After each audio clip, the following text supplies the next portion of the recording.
After the grammar व्याकरण के बाद we had a lesson in writing, हमारे लिखने की बारी थी, लेखन की बारी थी। दैट डे, उस दिन, M Hamel had a new copies for us, यानी उस दिन हमारे लिए हैमल के पास नई कॉपी थी। यानी आफ्टर द ग्रामर व्याकरण के बाद we had a lesson in writing, हमारे पास लिखने का पाठ शुरू हुआ, हमारा लिखने का पाठ शुरू हुआ। दैट डे, उस दिन, M Hamel had a new copies for us, M Hamel के पास हमारे लिए नई कॉपी थी। Written in beautiful round hand, जो वक्राकार सुंदर रूप से लिखा गया था। फ्रांस अल्सास, फ्रांस अल्सास, यानी क्या लिखा था? फ्रांस अल्सास लिखा था। They looked like little flag, और वे छोटे झंडे की तरह से दिखाई देते थे। फ्लोटिंग एवरीवेयर, और हर जगह लहरा रहे थे, हर जगह लहरा रहे थे। In the school room, school के कमरे में। हंग फ्रॉम द राड, और राड से, छड़ से लटके थे। At the top of our desk, हमारे डेस्क के सब ऊंचाई पर।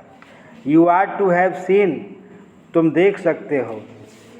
हाउ एवरीवन, कैसे प्रत्येक लोग। सेट टू वर्क, कैसे प्रत्येक लोग काम में लगे थे।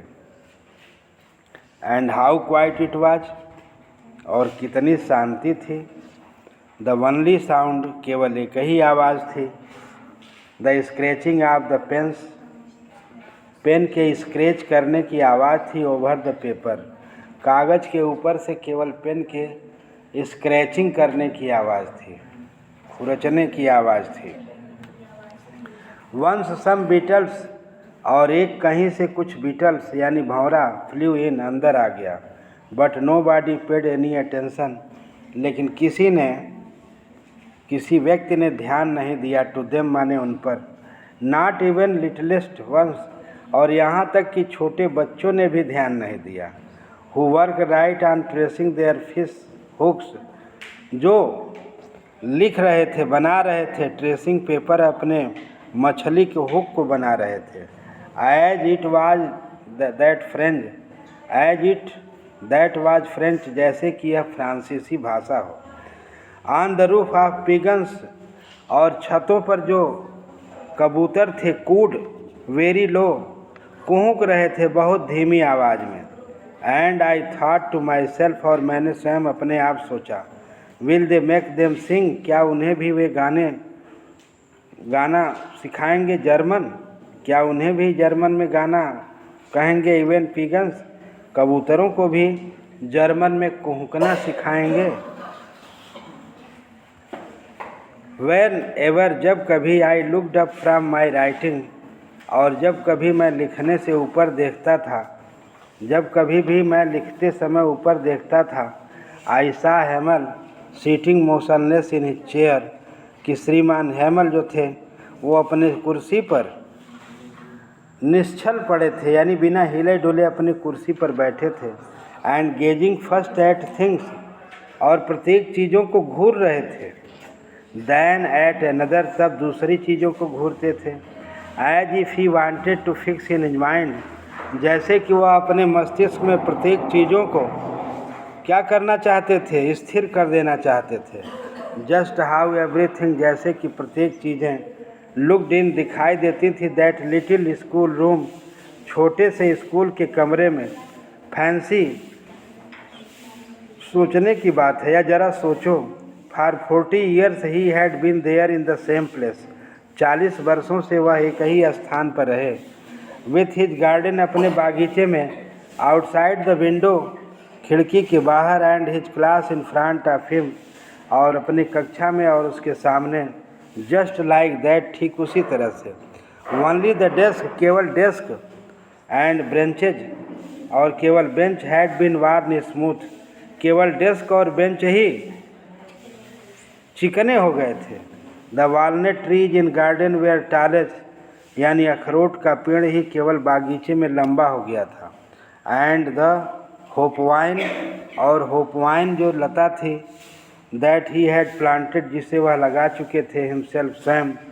Twinned about the windows to the roof, जो लपेट करके कहाँ पहुँच गई थी, लिपट के खिड़की से छत तक चली गई थी। How it must have broken his heart, और वह किस तरह से अपने हृदय को तोड़ दिया था। टू लीव इट ऑल, इन सबको छोड़ने पर। पुअर मैन, बेचारा आदमी, to hear his sisters moving, अपनी बहन को चलते हुए सुना। इन द रूम एबव, कमरे के ऊपर। पैकिंग देयर ट्रंक्ड, और अपने बक्से में सामान भर रहा था। For they must leave the country next day, क्योंकि उन्हें अवश्य ही देश को छोड़ देना है, अगले दिन देश को छोड़ देना है। बट ही हैड करेज, लेकिन उनके पास साहस था। टू हियर एवरी लेसन, प्रत्येक लेसन को, प्रत्येक पाठ को सुनने का साहस था। टू वेरी लास्ट, अंत तक, प्रत्येक लेसन को उनको सुनने का साहस था अंत तक। आफ्टर द राइटिंग, लिखने के बाद। वी हैड ए लेसन, हमारे पास एक पाठ था। इन हिस्ट्री, हमारा इतिहास का पाठ शुरू हुआ। And then the baby chanted, और तब बच्चों ने, चैंटेड माने बोलना शुरू किया। देयर, बा, बे, बी, बो, बू शब्दों में। डाउन देयर, नीचे की तरफ। The back of the room, यानी नीचे यानी पीछे कमरे की तरफ। ओल्ड हाउजर, बूढ़ा Houser, had put on his spectacles, अपने चश्मों को रख लिया था। And holding his primer both hands, और अपने बॉल पोथी को दोनों हाथों से पकड़ा हुआ था। स्पेल्ड द लेटर, और वह भी लेटर को बोल रहा था। विथ देम, उनसे, उनके साथ। यू कुड सी दैट, आप देख सकते थे कि। वाज क्राइंग, चिल्ला रहा था। हिज वॉइस ट्रेम्बल्ड, उसकी आवाज़ में कंपन था। विथ इमोशन माने भावना के साथ। And it was so funny, और यह इतना मज़ेदार था। टू हियर हिम, उन्हें सुनना। That we all wanted to laugh, कि हम सभी हंसना चाहते थे और चिल्लाना चाहते थे। हाउ वेल आई रिमेंबर, आहा मुझे कितनी अच्छी तरह से याद है यह। दैट लास्ट लेसन, वह अंतिम पाठ। All at once church struck 12, और अंत में घड़ी, चर्च की घड़ी ने 12 बजाए। दैन द एंगुलियस, प्रार्थना तब शुरू हुई। एट द सेम मोमेंट, उसी क्षण। The trumpets of the Prussian सैनिकों की तुरही की आवाज़। रिटर्निंग फ्रॉम ड्रिल, जो अभ्यास से लौटने की थी। साउंडेड, सुनाई दिया। अंडर आवर विंडोज, हमारी खिड़की के नीचे। यम हैमल स्टूड अप, श्रीमान हैमल खड़े हो गए। वेरी पेल, पीले पड़े थे। इन हिज चेयर, अपने कुर्सी पर। आई नेवर सा हिम लुक सो टाल, मैं कभी उन्हें इतना उत्साहहीन नहीं देखा था, उदासीन नहीं देखा था। माई फ्रेंड सेड, मेरे मित्र ने कहा। आई बट समथिंग, और उन्होंने कहा मेरे मित्रों। सेड ही, वह बोले। आई मैं बट समथिंग चोक्ड हिम, लेकिन किसी चीज़ ने उनके गले को रोक दिया, रुध गया। He could not go on, वह अपना बोलना जारी नहीं रख सके। Then he turn to the blackboard, और तब वह ब्लैक बोर्ड की तरफ मुड़े। ए टुक ए पीस ऑफ चाक, एक चाक का टुकड़ा लिए।